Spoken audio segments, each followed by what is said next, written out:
for me to thank for exactly the wonderful contribution that India would have made to our country, which is the vaccine. We thank you so much on behalf of the Antiguan and Barbudan people. We look forward also that in the future, continued relationship. Thank you very much, Prime Minister Modi, and to thank the High Commissioner to our region. We also thank all the people of India for such a kind gesture. Thank you very much. Hello, this is Sir Richard Richardson. On behalf of the government and the people of Antigua and Barbuda, I would like to thank the Prime Minister of India, Prime Minister Modi, for his kind generosity in offering us 40,000 Oxford AstraZeneca COVID-19 vaccine. We are extremely grateful to you and your country, sir. Thank you very, very much. Hello, Jimmy Adams here, former West Indies international test player. I just want to use this opportunity to say thank you to the government of India for the support that they're giving to people all across the region in donating vaccines. I know that my own home country of Jamaica is benefiting from this initiative, as also is Antigua, where I'm currently working with Cricket West Indies. We're all deeply grateful to the government of India, and on behalf of the people in the Caribbean, I'd like to tell them thank you very much for this great initiative. Hi, my name is Ramnere Sawan, former Guyana and West Indies cricketer. I would like to take this opportunity to thank Prime Minister Modi for providing the COVID-19 vaccine for us here in Guyana. We really appreciate your kindness, sir. Thank you so much. अजीज दोस्तों, अस्सलाम वालेकुम, नमस्ते, सत श्री अकाल, good afternoon. Viv Richards हैं West Indies के एक अजीम batsman, जिसको अक्रॉस द बोर्ड सारी टीमें इसकी रेस्पेक्ट करती रही हैं। इसने इतना खूबसूरत पैगाम दिया प्राइम मिनिस्टर मोदी जी के नाम, भारत के नाम, भारत का शुक्रिया अदा किया, और क्यों ना करे। इस दौर में जब भारत दुनिया को मुफ्त में वैक्सीन सप्लाई कर रहा है, एक इंसानियत बचाने वाले देश ने पूरी दुनिया को ख़रीद लिया है अपनी बेलौस मोहब्बत से, तो दुनिया के सारे ही मुल्क उसको वो कर रहे हैं। अगर ये काम अमेरिका ने किया होता तो जो बाइडेन को इस वक्त नोबेल पीस प्राइज़ के लिए नॉमिनेट कर चुके होते। अगर ये इंग्लैंड ने किया होता तो बोरिस ये जॉनसन जो है उसको अब तक नॉमिनेट कर चुके होते नोबेल प्राइज़ के लिए, और इनकी तारीफ़ों में दुनिया के बड़े बड़े अखबार, New York times, Washington post, BBC, बड़े बड़े एडिटोरियल लिख रहे होते और बड़ी बातें हो रही होती हैं। लेकिन चूँकि ये इंडिया के प्राइम मिनिस्टर, इंडिया के गवर्नमेंट ने किया है, तो फिर ज़ाहिर है इंडिया की गवर्नमेंट के ख़िलाफ़ तो एक इंटरनेशनल एजेंडा है जिस पे चीज़ें हो रही हैं और होती रहेंगी। यहाँ पे मैं कुछ लोकल इंडियन पॉलिटिक्स के हवाले से बात करना चाहूँगा कि बाटला हाउस का एक वाक़या हुआ था, और आप लोगों ने देखा ही था कि उसमें जब एक एनकाउंटर हुआ था और एक पुलिस इंस्पेक्टर का जब उसमें मर्डर हुआ था, तो उस वक्त ममता जी ने कहा था कि ये फैक्ट है, और उसको चैलेंज किया था कि अगर ये फैक्ट साबित ना हुआ तो मैं रिज़ाइन कर दूंगी। तो अब तो सुप्रीम कोर्ट ने आरिस खान को सज़ाए मौत दे दी है, फांसी की सज़ा दी है, तो ममता जी भी फिर अपनी बात का पालन करें और रिज़ाइन करें। सोनिया गांधी रो रही थी उस वक्त उन टेररिस्टों के लिए कि उनके ऊपर अत्याचार हो रहा है। आज साबित हो गया, तो सोनिया जी कुछ दो अल्फाज अब बोल दें, थोड़ा आपकी ज़बान वैसे ही बहुत लंबी है। और केजरीवाल ने कहा था कि ये ड्रामा है, एक ड्रामा स्टेज किया गया है, और आज केजरीवाल की बोलती बंद है। तो बोलें फिर ज़रा आएँ, आज तो कानून से तो आप या तो कह देंगे सुप्रीम ये कोर्ट के जो फैसले हैं ये गलत हैं। तो ये एक वाक़या नहीं है, कई चीज़ों में ये चीज़ें साबित होती आ रही हैं कि क्या हो रहा है। बाकी फ्रीडम ऑफ स्पीच की अब कांग्रेस में क्या बात करें कि जब कांग्रेस की एमएलए अदिति सिंह ने प्रियंका गांधी एक सवाल किया तो उनकी मेंबरशिप सस्पेंड कर दी गई। जब सचिन पायलट ने अपने चीफ मिनिस्टर, कांग्रेसी चीफ मिनिस्टर अशोक गहलोत को एक सवाल किया तो सचिन पायलट को भी सैक कर दिया गया। और जब आनंद शर्मा ने एक मोदी जी की सपोर्ट में ट्वीट की तो उनको वो ट्वीट डिलीट करने पे मजबूर किया गया। तो ये तो सिलसिला जारी है और यहाँ पे सच बोलने पे पाबंदी है। सचिन वज जो इंस्पेक्टर का मर्डर हुआ वो आज इन सब का फर्ज है कि कंडेम करें। यहाँ पे विशाल दादलानी, ये एक नाम मैं ले रहा हूँ वरना तो सेलिब्रिटीज भरे पड़े हैं इस किस्म के। इनकी मैं ट्वीट का हवाला दूंगा कि इन्होंने ये ट्वीट में कहा है कि एक बच्चे को मंदिर में पानी पीने पे मारा गया, पीटा गया। अफसोस की बात है, इस पे तो मैं आता हूँ। पहले मैं दादलानी साहब पे आता हूँ कि ज़रा ये जो बाटला हाउस का है उस पर भी बोलते हैं थोड़े, या जो आपके अंकुर शर्मा का मर्डर हुआ था, या निकिता तोमर, या साधुओं की लिंचिंग, उस वक्त आपकी ये बोलतियां क्यों बंद हो जाती हैं? आप सिर्फ एक कौम के डिफेंस के लिए आगे क्यों आ जाते हैं फौरन? आप लोगों को अनबायस्ड होना चाहिए ना। आप बायस का रोना रोते रहते हैं कि भारत में एक माइनॉरिटी कम्युनिटी पर जुल्म हो रहा है, तो फिर जब वो हिंदुओं पर होता है तो उस वक्त आप लोगों की बोलती क्यों बंद हो जाती है? जहां तक ताल्लुक है इस बच्चे का, तो बिल्कुल गलत है। मंदिर में पानी पीने पे अगर एक बच्चे को मारा जाता है तो बिल्कुल गलत है।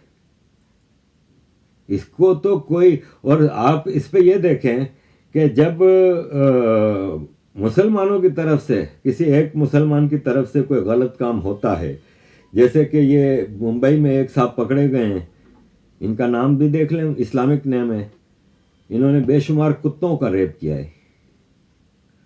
अब वो बेजुबान जानवर बेचारा, उनका रेप करता रहा है ये। आपको कोई विशाल दादलानी की ट्वीट नजर आई है, या राना अयूब की कोई ट्वीट नजर आई है, या अरफा खानम शेरवानी काले चश्मे लगा के ब्रांडेड साड़ी पहन के गाड़ी हिंदी में कंडेम करती हुई नजर आई है? तो मेरा सवाल सिर्फ ये है कि हम तो कंडेम कर रहे हैं कि एक बच्चे को, चाहे वो मुसलमान ही था या हिंदू हो या कोई भी हो, इस पे जुल्म तो जुल्म है। मंदिर में अगर वो पानी पीने गया था, इसको मारा कूटा गया, तो मैंने भी इसको कंडेम किया है और लाखों करोड़ों हिंदुओं ने कंडेम किया है। उस लड़के को मारने वाले के सपोर्ट में मुझे कोई ट्वीट नजर नहीं आई, लेकिन जब बुरहानुद्दीन वानी जैसा टेररिस्ट मरता है तो उसकी सपोर्ट में बेशुमार ट्वीट्स नजर आती हैं मुझे। तो फर्क यहां पे ये है। बिस्मिल्लाहिर्रहमानिर्रहीम। आज हम आए हैं सोमनाथ, जो गुजरात के अंदर होता है और कभी जिसे महमूद गजनवी और मोहम्मद इब्न कासिम ने फतह किया था। आप ये देख सकते हैं, सामने ही मंदिर नज़र आ रहा है। ये सामने मंदिर है, ये सोमनाथ का मंदिर कहा जाता है इसको, जिसे महमूद गजनवी वगैरह ने फतह किया था। और मोहम्मद इब्न कासिम का लश्कर भी दरिया के किनारे से यहीं आया था। और ये दरिया है जो करीब में पाकिस्तानी मुल्क और इसी तरीके से दीगर ममालिक को जोड़ता है अपने साथ में। ये सोमनाथ मंदिर है, ये आप देख रहे हैं, ये सोमनाथ मंदिर है, जिसे महमूद गजनवी की तारीख जो आप पढ़ते हैं आप हजरात, और पढ़नी चाहिए हमें। मोहम्मद इब्न कासिम, अल्लाह के शुक्र है कि मुसलमानों की जो तारीख है वो रोशन तारीख है।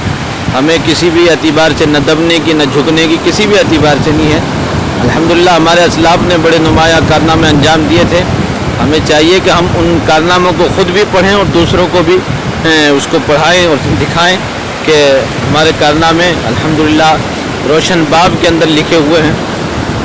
अब ज़रूरत है कि ये जो नस्ल इस वक्त में नस्ल नौ चल रही है, ये भी अपने असलाफ की, अपने आबा व अजदाद की वो तारीख़ी कारनामे, जिस तरीके से मोहम्मद इब्न कासिम ने दरिया को पार किया और पूरे हिंदुस्तान को फतह किया, और इसी तरह महमूद गजनवी ने बड़ा काम किया है। तो अल्लाह के एहसान है, तमाम के तमाम अल्लाह के वली थे, इसमें कोई शक नहीं है। आज की तारीख भले ही उन्हें चोर और डाकू कहे या इसी तरीके से जो भी कुछ कहती रहे, लेकिन हमेशा तारीख़ ने उनको मुनसिफ और इसी तरीके से इंसाफ पसंद और दीन की इशाअत करने वाला, इस्लाम की इशाअत करने वाला पाया है। ये तमाम के तमाम ये समुंदर आप हज़रात देख रहे हैं। और जिसके मुतालिक कहा गया, वैसे तो वो शेर तसव्वुफ़ के हवाले से है कि दूर बैठा कोई तो दुआएं देता है, मैं डूबता हूँ समुंदर उछाल देता है। इसी तरीके से ये हमारे दोस्त यहाँ है। और ये सामने सोमनाथ का मंदिर आप देख रहे हैं, सामने है, यहाँ से तकरीबन आधा किलोमीटर दूर है। अभी हम वहाँ भी गए थे। तो इसी तरीके से मैं शायद तकरीबन आधा किलोमीटर यहाँ से आप देख रहे हैं। अभी हम होकर के आए हैं सोमनाथ के मंदिर में। और इसी तरीके से अल्हम्दुलिल्लाह हमारे असलाफ की, हमारे आबा व अजदाद की तारीख रोशन तारीख है। आप हजरात उस तारीख को देखिए, पढ़िए, वरना तो वो मिसरा याद कीजिए कि जो कौम अपनी तारीख को भुला देती है, तारीख भी उसको फिर सफ़ाए हस्ती से मिटा देती है। तो ज़रूरत है कि नौजवान तबका खुसूसन अपनी तारीख को पढ़े, अपनी तारीख को देखे, अपने आबा व अजदाद व असलाफ के वो कारनामे, अजीम कारनामे जो वो इस सरजमीन हिंदुस्तान के ऊपर करके गए हैं, दिखा करके गए हैं, और आने वाली कौम के लिए, आने वाले बच्चों के लिए मशाल राह हैं। तो हमें चाहिए कि ज़रूर उन चीज़ों को पढ़ें, उन चीज़ों को देखें, उनसे इबरत हासिल करें, सबक हासिल करें, और फिर से हम इस्लाम की दावत लेकर के, ईमान की दावत लेकर के, अमन का पैगाम लेकर के, जनाब सरवर आलम सल्लल्लाहु अलैहि वसल्लम का पैगाम लेकर के हम पूरी दुनिया के ऊपर छाएँ और पूरी दुनिया के ऊपर दिखाएँ। अल्लाह रब्बुल इज़्ज़त हम सभी को अमल करने की तौफीक नसीब फरमाए। व मा अलैना इल्लल बलाग। वायरल है ये वीडियो। एक आदमी मौलवी के गेटअप में, क्योंकि ये जितने मौलवी के गेटअप में होते हैं साले ढकोसले होते हैं, हरामजादे होते हैं नंबर 1 के। सोमनाथ के मंदिर के बाहर खड़ा होकर ये बकवास कर रहा है। वायरल है ये वीडियो। किसी अरफा खानम शेरवानी की आपको नजर आई है? सबा नकवी जो फौरन अपने नाक चढ़ा के यूं करके आ जाती हैं, फौरन मटक मटक के लोकसभा के नाम से अपना प्रोग्राम में मोदी जी ने ये तो उसने ये तो, वो आज इनकी बोलतियां बंद है। किसी एक ने कंडेम किया इस आदमी की वीडियो मैसेज को? विशाल दादलानी जी आपने किया है, स्वरा भास्कर जी, बरखा दत्त जी, राजदीप सरदेसाई जी, सागरिका जी, कोई आया है कंडेम किया है? तो यहाँ पे हमारा सवाल सिर्फ ये होता है कि फिर आपकी ये जो कंडीशनल सिलेक्टिव क्रिटिसिज्म जो है ना, और आप सिलेक्ट करके 100 वाक्य होते हैं ना, उसमें 95 एक कम्युनिटी की तरफ से मुजरिम होते हैं, उनके खिलाफ कभी आपकी बात नहीं आएगी। 2-3 इस तरफ से हो जाएं तो आप उसको फौरन हाईलाइट करते हैं, वॉशिंगटन पोस्ट तक चले जाते हैं आप लोग, पोटस को ट्वीटें कर रहे होते हैं आप लोग। कभी अनबायस्ड होके भी देखें। ये एक साहब की ट्वीट है, मैं आपके सामने पढ़ना चाहूंगा। इन्होंने बड़ा कड़वा सच लिखा है, सच है लेकिन कड़वा है, लेकिन बहुत सच्ची बातें की हैं। Apologise for a community of 18%, apologize for a community of 18% population who are afraid to live in India, but their contribution to rape is 98%.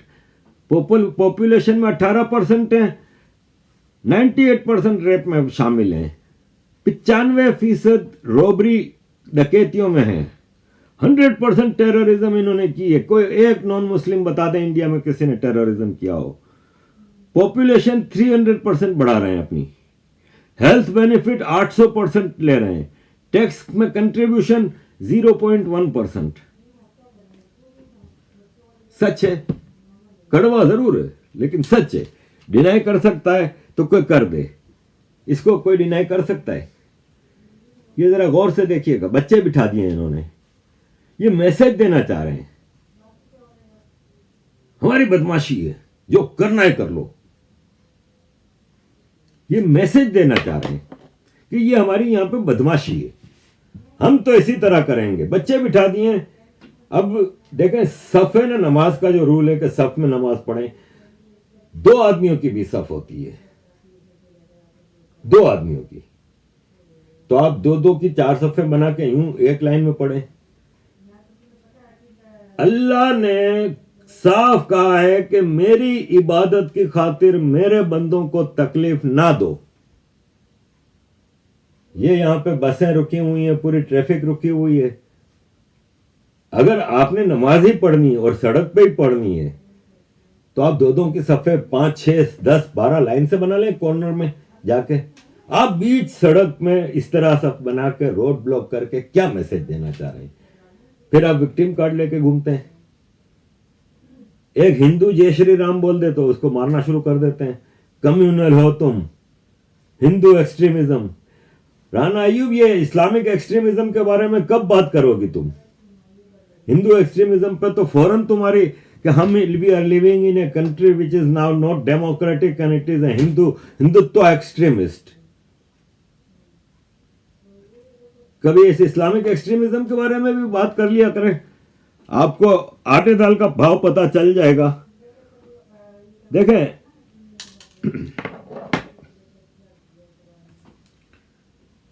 ये आपको मैं एक वीडियो दिखा रहा हूं।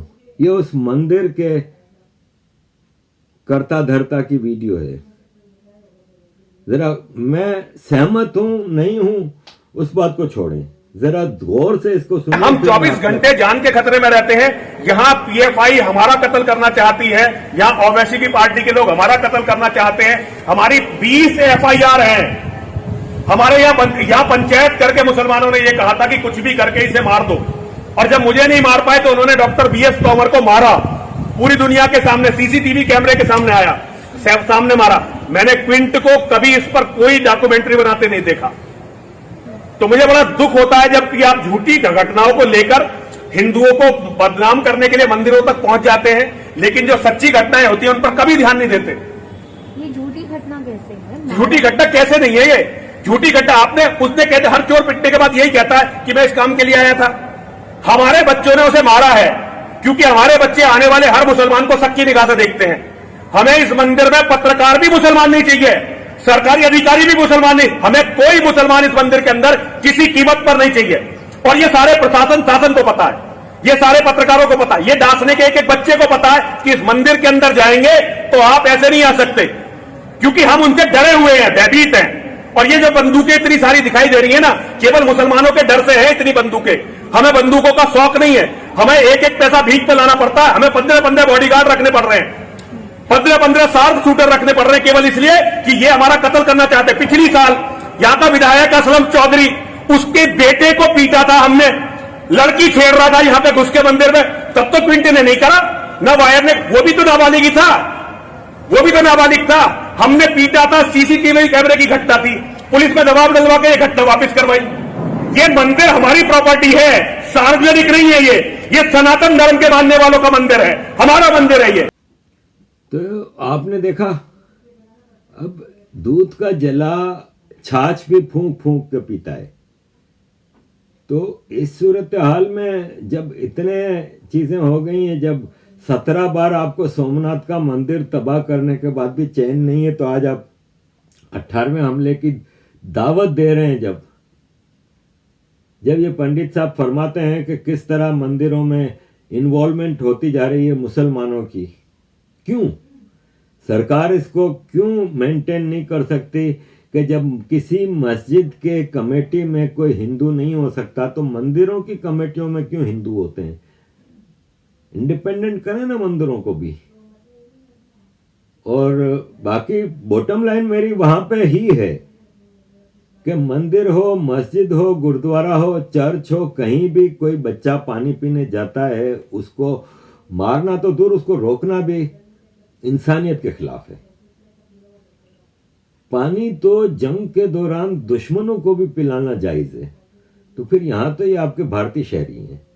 तो मैं उसको कोई कंडीशनल वो नहीं कर रहा, वो तो कंडेमनेबल को एक्ट है, लेकिन मामला डिसऑनेस्टी के हवाले से बहुत बढ़ गए हैं। और इसमें किरदार अदा करना है मुसलमानों को, आगे बढ़ के जो अब वो भरोसा टूट चुका है, उस भरोसे को कायम करने के लिए बढ़ के आगे आना होगा। खाली 2-4 सबूई खान और निगत और शहजाद पूनावाला और आरिफ मोहम्मद खान और इस तरह 2-4 लोगों के आगे बढ़ के जख्म पहुंचने से या आंसू पहुंचने से मामला अब हल नहीं होंगे। कम्युनिटी एज होल आगे बढ़ के अपने ऊपर लगे हुए दागों को दूर करना होगा। Indian nationalism has to be your first priority. Religion comes after. Religion आपका जाती फेल है और उसको जात तक ही रहने दें, यूँ सड़कों पर उसका वो ना करें। मस्जिदों के लाउड स्पीकर पे चीज़ें चल रही हैं, तो ये सब चीज़ें ये नहीं होता माशरों में, किसी भी इवन इस्लामिक कंट्रीज में भी ये नहीं होना चाहिए। जहां तक मुझे याद पड़ता है तो ये इस्लामिक देशों में भी मेजॉरिटी में लाउड स्पीकर पे अजानें नहीं दी जाती। हमारे पाकिस्तान में और इंडिया में दरअसल फिरके इतने हैं कि इनकी अजानें भी 5-5 मिनट के वक्फे से होती हैं और फिर इसके बाद तकबीर होती है, वो जो अजान नमाज से पहले, वो भी अब लाउड स्पीकर पे होती है। और अक्सर मस्जिदें तो दुआएं भी बाद में लाउड स्पीकर पे मनाते हैं, खुतबे भी लाउड स्पीकर पे होते हैं।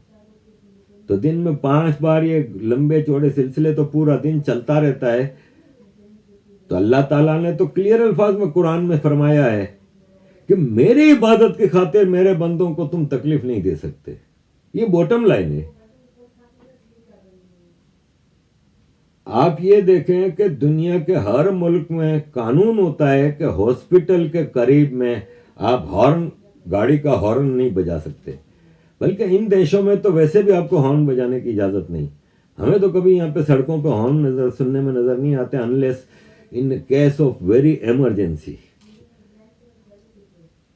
वहाँ पे आप लाउड स्पीकर पे अजानें और ये सब चीज़ें दे रहे हैं, तो दुनियावी कानून भी और आसमानी कानून भी आपको इस चीज़ की इजाज़त नहीं देता कि आप आम आदमी को तकलीफ दें सिर्फ अपनी इबादत की खातिर। तो आगे बढ़ के मुस्लिम कम्युनिटी को अपने ऊपर लगे इन दागों को धोना होगा। भारत में हिंदू एक्सट्रीमिज्म नहीं है, भारत में हिंदू अवेयरनेस बढ़ रही है। हिंदू अब थक गया है कि सिर्फ हम बलिदान देते रहें, सिर्फ हम कुर्बानी के बकरे बने। हिंदू अब थक गया है। अगले हफ्ते से होली का जो फेस्टिवल आ रहा है, तो आप देखिएगा पानी ज़ाया नहीं करो और इन्वायरमेंट और ये सब शुरू हो जाएंगे। लेकिन अगले महीने रमज़ान शुरू हो रही है, उसमें मुस्लिम देशों में नॉन मुस्लिम भी सड़क पर सिगरेट नहीं पी सकता, पानी नहीं पी सकता, खा पी नहीं सकता। क्यों भाई? आप जहां पे मेजोरिटी में वहां पे भी अपनी अथॉरिटी इंपोज करते हैं, जब माइनॉरिटी में वहां भी चाहते हैं कि सब आपको फॉलो करें। फिर इसके 2.5 महीने बाद जब बकरा ईद आएगी तो लाखों जानवर कटेंगे। मैं कोई वेजिटेरियन नहीं हूं, मैं सिर्फ कंपैरेटिव स्टडी बता रहा हूं। लेकिन ये इतने सारे कुत्तों के रेप पे पेटा एक लफ्ज नहीं बोला, उतने जानवर कटने पे पेटा एक लफ्ज नहीं बोलेगा। पेटा कब बोलता है? राखी के ऊपर, जो कि धागों पे होती है, धागों पे होती है राखी, उस पे बोलते हैं। अच्छा, ये मैं बता दूं आपको कि एक धागे का इजाफा हो गया है। मेरी एक बहन अमेरिका में है, इंडियन बहन है, मोहब्बत करती हैं, जाहिर है जब भी वो करती हैं। तो उन्होंने मुझे कहा कि आपका एड्रेस दें, मैं आपको कुछ भेजना चाह रही हूँ। तो उन्होंने मुझे ये धागा भेजा है, साथ में ये कहा कि आप ये धागा बांध लें, ये आपकी रक्षा करेगा। ये मैं अजमेर की दरगाह से लाई हूँ। तो ये हिंदू राखी है, एक हिंदू बहन ने भेजी है, ये भी एक हिंदू बहन ने भेजी है। मुस्लिम धागा है, अजमेर की दरगाह का है। तो मैंने ये भी एक बहन की मोहब्बत में पहना है, विदाउट एनी रिलीजन, किसी रिलीजन के उस पर नहीं पहना है। ये मैं एक बहन की मोहब्बत में पहना है, और ये भी किसी रिलीजन के हिसाब से नहीं, एक बहन की मोहब्बत में पहना है। मेरी हिफाजत मेरी भाई बहनों की मोहब्बत करेगी, कोई धागे नहीं करते, ये सिर्फ मोहब्बत की निशानियां हैं, सो मैंने पहने हैं। तो अजीज दोस्तों, ये है सारी सूरत हाल। राजू श्रीवास्तव जी की एक छोटी सी विनती है, जरा सुन लीजिएगा। And keep supporting. Thank you very much for all your support. जय हिंद, जय श्री राम, वंदे मातरम। तुम राधे मां को तो मान लोगे, आशाराम बापू को मान लोगे, राम रहीम को मान लोगे, लेकिन मंदिर जाने में शर्म आती है। कुछ हिंदुओं को मैं ऐसा जानता हूं जिनके पास पैसा है, वो अपने आप को बुद्धिजीवी समझते हैं, उनको कहते हैं कि मैं अब मंदिर अंदर जाने की कोई आवश्यकता नहीं है, मुझे तो सब कुछ मिल गया। हिंदुओं का प्रॉब्लम यह है, हिंदू तुम लोगों की समस्या यह है कि तुम हमेशा सहिष्णु रखते हो, सब कुछ चलता है, सबको क्षमा कर दो। दरगाह में चले जाएंगे, हाजी अली की दरगाह चले जाएंगे, वहां चादर चढ़ा देंगे, अजमेर की दरगाह चले जाएंगे, वहां भी चादर चढ़ा देंगे। लेकिन ब्रह्मा विष्णु महेश, शंकर भगवान, राम सीता, कृष्ण भगवान, मैया मां लक्ष्मी मैया, बद्रीनाथ, ये सब जगह जाने में उनको शर्म आती है। वो सोचते हैं तो गरीब लोग जाते हैं। अच्छा, बहुत सारे हिंदू बिल्कुल एकता नहीं है, आपस में उन्होंने तोड़फोड़ कर रखी है, इसलिए एकजुट नहीं हो पा रहे। इसका फायदा दूसरे धर्म के लोग उठा रहे हैं। अब बहुत सारे लोग जो शिरडी चले जाते हैं, साईं बाबा को मानते हैं, वो वैष्णो देवी नहीं जानते। वैष्णो देवी जाने वाले लोग तिरुपति नहीं जाते, जो तिरुपति को मानते हैं वो राम मंदिर में उनको इंटरेस्ट नहीं है। तो इस तरह से आपस में ही फूट पड़ी हुई है, हमें एकता नहीं है। आप खुद ही आकलन करें, खुद ही सोचें। दीपावली धीरे धीरे समाप्त हो रही है, दीपावली को बंद कराया जा रहा है, प्रदूषण होता है, वायु दूषित होती है, पटाखों का शोर होता है, दीपावली ना मनाए, होली ना मनाए, पानी की बर्बादी होती है, होली ना मनाए। रामलीला बंद हो ही गई है, ज्यादातर जगह रामलीला बंद हो गई, वो तो योगी जी ने अभी अयोध्या में आरंभ करवाई। और एक खास तौर से कुछ पर्टिकुलर एक धर्म के लोग हैं, फिल्म के डायरेक्टर, वेब सीरीज के डायरेक्टर, जो इस तरह की नापाक हरकत करते हैं। वो चाहे पीके फिल्म में आमिर खान हो, चाहे सैफ अली खान हो, और चाहे तांडव का डायरेक्टर हो, ये सब योजनाबद्ध तरीके से प्लानिंग करके कर रहे हैं। तुम लोग कितनी भी प्लानिंग कर लो, लेकिन हिंदू धर्म इतना छोटा नहीं है, इतना सूक्ष्म नहीं है कि तुम इसको डैमेज कर पाओगे। लेकिन हिंदुओं, तुम इनको करने क्यों दे रहे हो? एक साथ खड़े हो, आगे हो। माना कि बहुत सारे हिंदू हैं, उन्होंने बड़ी तरक्की कर ली है, बड़ा पैसा कमा लिया, विदेश आते जाते हैं, वो इन छोटी बातों में नहीं पड़ते। बोले नहीं, ये सब नहीं, बड़ा हृदय रखो, हृदय बड़ा रखो। बड़ा हृदय रखने की सिर्फ हम लोगों ने ठेका लिया है, हिंदुओं ने ठेका लिया है। हिंदू भाइयों बहनों, आप दूसरे धर्म का आदर करते हैं, इज्जत करते हैं, ये बहुत अच्छी बात है, स्वागत योग्य है। लेकिन अपने धर्म को तो मत भूलो। अपने धर्म को क्यों छोटा कर रहे हो? अपने धर्म को इग्नोर कर रहे हो? दुख होता है यार।